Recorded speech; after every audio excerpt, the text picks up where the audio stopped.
Welcome back with more experience. Today more of a spontaneous video. About 2 months ago, maybe even a bit more than 2 months ago, as I often or sometimes do, I've ordered some vinyl on Discogs, from a private seller. And in this case, the seller, as often, was from the UK. And in the UK, there was a so-called cyber incident with the Royal Mail in late January and all across February. So parcels and letters that have been sent from the UK to other countries, they got stuck, in a way they couldn't be processed. So my parcel was somewhere between the UK and where I am in Vienna in Austria for 2 months, and then today it arrived finally after 2 months. And I think it would be, at least for myself, kind of interesting to make an unboxing, a surprise unboxing of this parcel, because I've totally forgotten which vinyl I've ordered 2 months ago. So it's maybe interesting to see my surprise when I'm opening this up now.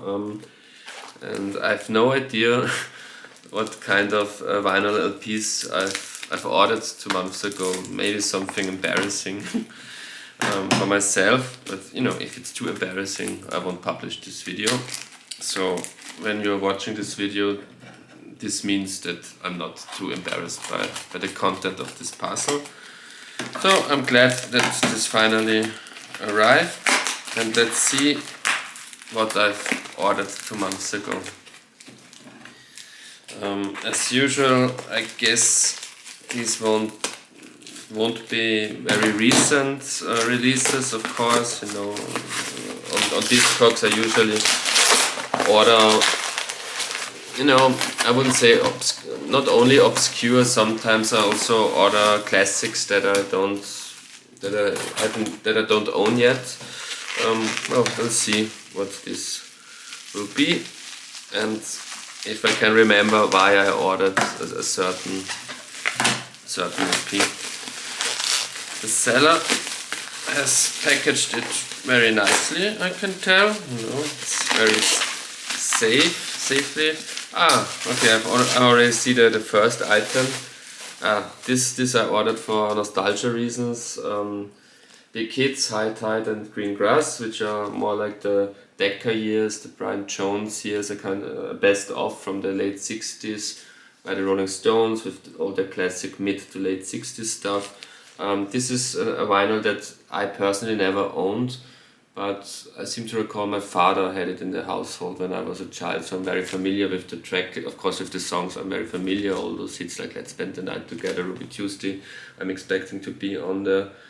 But from my childhood I'm kind of familiar with the exact tracklist with this release, and now I own it myself, here with the original Decca label. The next one, okay, Slade in Flame. I ordered Slade in Flame. I'm kind of a fan of Slade. They're more like a singles band to me, so I own at least one best of by them. I know I'm familiar with all their hits, and this is, I think, the first. And I've got a live album by them as Slade Alive. But I think this is the first real studio album by Slade that I now finally own. It's the soundtrack to a movie that they made in the mid-70s. I also never seen that movie, so I guess there will be, apart from the single hits, some songs, many songs maybe that I'm not familiar with yet. Looking forward to that.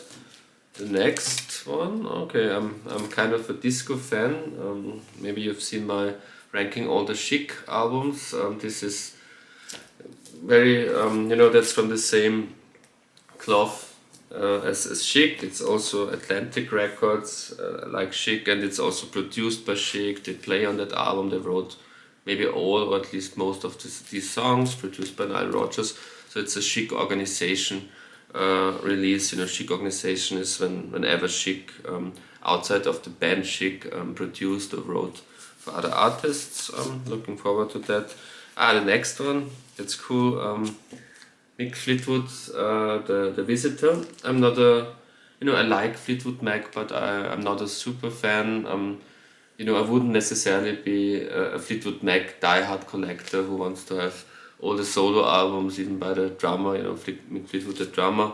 But in this case, I couldn't resist when I saw it on the Discogs page of the gentleman where I ordered this from, because I know that George Harrison plays at least on one song. He plays guitar on at least one song, and never heard that song.